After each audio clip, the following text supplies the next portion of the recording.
Reproduction and classification in fungi. Fungi reproduce through spores. Basically, they produce massive amounts of spores which they distribute through reproductive structures. These spores can be produced as a result of genetic recombination, that is to say sexually, or as a result of asexual reproduction, although it's worth noting that some fungi have no known sexual phase. So I want to talk briefly about a generic fungus life cycle. Obviously, there are a lot of different renditions of this. As with a lot of organisms that can reproduce both sexually and asexually, fungi, when they're rolling merrily along and are not physiologically stressed, will produce spores asexually, which they release from various structures, which I'll talk about in a minute. Interestingly, like most non-vascular plants, fungi are haploid most of the time. The asexual phase of their life cycle is haploid, and the sexual phase is only briefly diploid. Many fungi that reproduce asexually do so through massive spore production by their mycelia. If a fungal mycelium is visible, it's informally known as mold, and if you're anything like me, you're very familiar with mold. I never have to search the internet for pictures of mold. Some fungi reproduce asexually by growing as yeast, dividing by budding.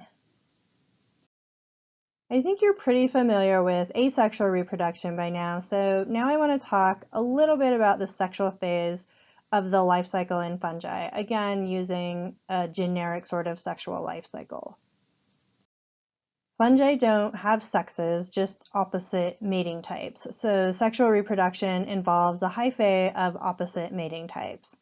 So how do they know there's a potential mate out there? Like many organisms, they communicate through chemicals called pheromones. Different mating types send out different chemicals and have different receptors for different chemicals. So for simplicity's sake, let's say mating type 1 sends out circular pheromones and mating type 2 sends out square pheromones. Mating type 1 will have receptors for square pheromones and mating type 2 will have receptors for circular pheromones. The pheromones lock into the receptors, letting the fungus know that there's a potential mate out there. The hyphae will then start growing in the direction of the origins of the pheromones. The hyphae then fuse with each other, forming a single cell with two haploid nuclei. So it's sort of like being diploid because there's two sets of chromosomes, though they're in separate nuclei. The fusion of two different hyphae is called plasmogamy. The fungi are now in what's called a heterokaryotic or dikaryotic state. Recall that karyon refers to the nucleus and hetero means different. So heterokaryotic means different nuclei, while dikaryotic means two nuclei. They're basically in a state where they have two different nuclei. Interestingly, many fungi can stay in this state for an indefinite time period and even divide, producing new cells with two different nuclei. It's thought that this state gives the advantages of being diploid without actually being diploid, kind of like moving in with a partner before getting married or combining bank accounts.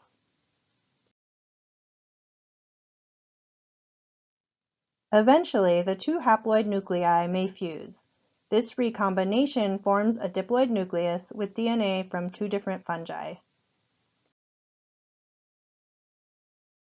The fusion of these two different nuclei is called karyogamy and creates diploid cells. The fungus is not diploid for long, however. The diploid cells give rise to zygotes and other transient structures. The important part is that they produce spores, but unlike the spores produced during asexual reproduction, these are recombinant, diverse spores. The recombinant fungus will then produce some sort of spore-producing structure to disperse its spores. So think of how the actual purpose of fruit is to disperse a plant's offspring. It's the same with mushrooms and other fruiting bodies. Their job is to disperse spores, which are the fungal equivalent of seeds.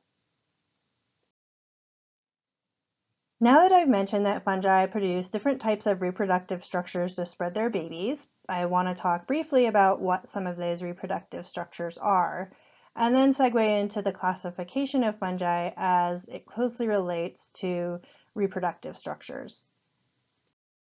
Some fungi have swimming gametes and spores.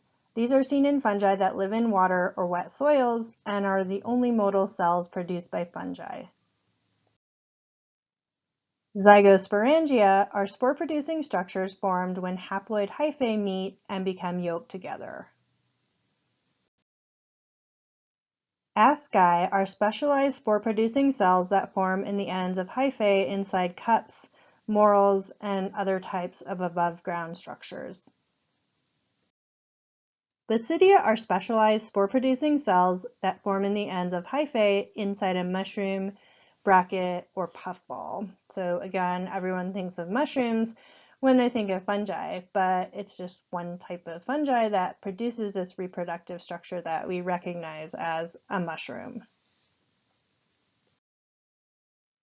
It makes sense to talk about the classification of fungi along with reproductive structures, since many fungi are classified on the basis of what type of reproductive structures they produce.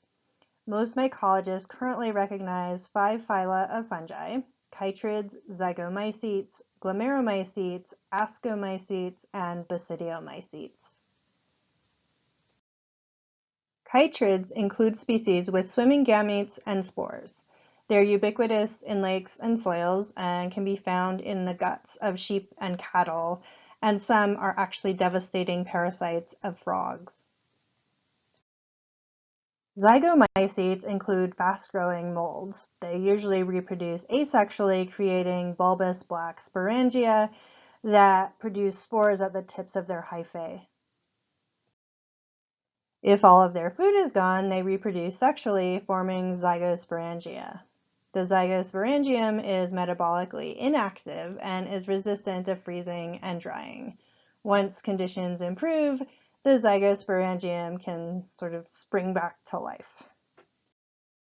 If you look closely at moldy food, and maybe this will change your relationship with mold, you can see some of these spore-producing structures on them.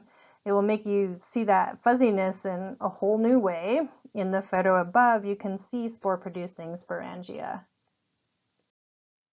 As I mentioned previously, I don't have trouble finding pictures of mold for my lectures. I oftentimes shove food into the back of my refrigerator and pull it out to see something like this. But this really merits a discussion. So this is actually a Thai peanut sauce that I made that was out on my table for maybe 30 minutes while my family ate dinner.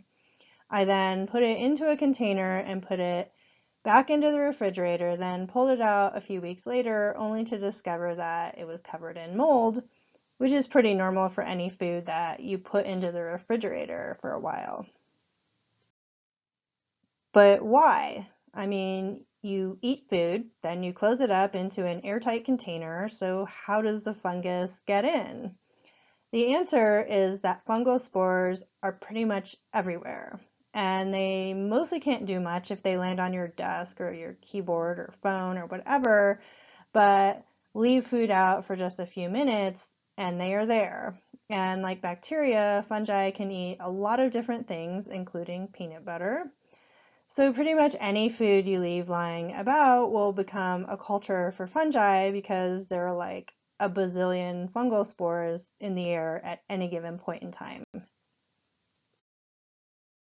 And because I'm in constant awe over the diversity of life on Earth, I always try to share information with my classes about organisms that I find particularly fascinating. So I want to tell you about this zygomycete called Pilobolus. Pilobolus grows on cow dung, which for fungus, as with plants, is a pretty nice place to grow, as feces are nutrient rich. So this fungus grows, then when it's ready to reproduce, makes reproductive structures that can actually turn and aim toward the light and shoot their spores toward the light. So it's fascinating that they can shoot their spores, which are essentially their babies, toward the light, but perhaps a more interesting question is why? So think for a moment about the adaptive advantage of this. I mean, from a fungus point of view, it requires a lot of extra stuff to be able to do this. So if you can see life as a fungal spore that makes its living by being dispersed by cows, you can see it makes sense you want to put your babies into the sunlight. After all, sunlight is where plants grow better, and where plants grow, herbivores such as cows graze. And where these herbivores graze, it's likely that they'll ingest a fungal spore, then poop it out somewhere else. It's all about dispersal. Glomeromycetes were formerly thought to be zygomycetes, but are now placed in a different phylum based on molecular data. Most glomeromycetes form mycorrhizae, which is a mutualism with plant roots. The fungus helps the plant absorb water, and the plant feeds the fungus. Ascomycetes are commonly called sac fungi. Examples include morels, truffles, and many lichens. In the sexual stage of an ascomycete, they produce spores in sac-like structures called asci and develop a fruiting body called an ascocarp. Basidiomycetes are commonly called club fungi. Examples include common mushrooms, puffballs, and shelf fungi. In their sexual stage, they produce spores through basidia, which are located within a structure known as a basidiocarp. So, for example, when you eat a mushroom, you're eating the fruiting body of a basidiomycete. It's basidiocarp. Here's a very cool looking fungus with a bad odor. It smells like rotting meat. And why? Well, just like plants, fungi have adaptations to aid in the dispersal of their spores, and this particular fungus relies on flies. I remember when I was a kid, these mysterious puffballs would occasionally appear in our yard. My brothers and I didn't really know what they were, except that they were irresistible. We'd pick them up and throw them around, and little did we know that's exactly what we were supposed to do, because when we did this, we were dispersing the spores from this fungus's fruiting body. So these are kind of like dandelions. They both rely on wind for dispersal of their babies, but also benefit from curious human children as well. Shelf fungi are basidiomycetes that are important decomposers of wood, but can also be harmful to living trees. If you have any questions about any of this material, please don't hesitate to contact me.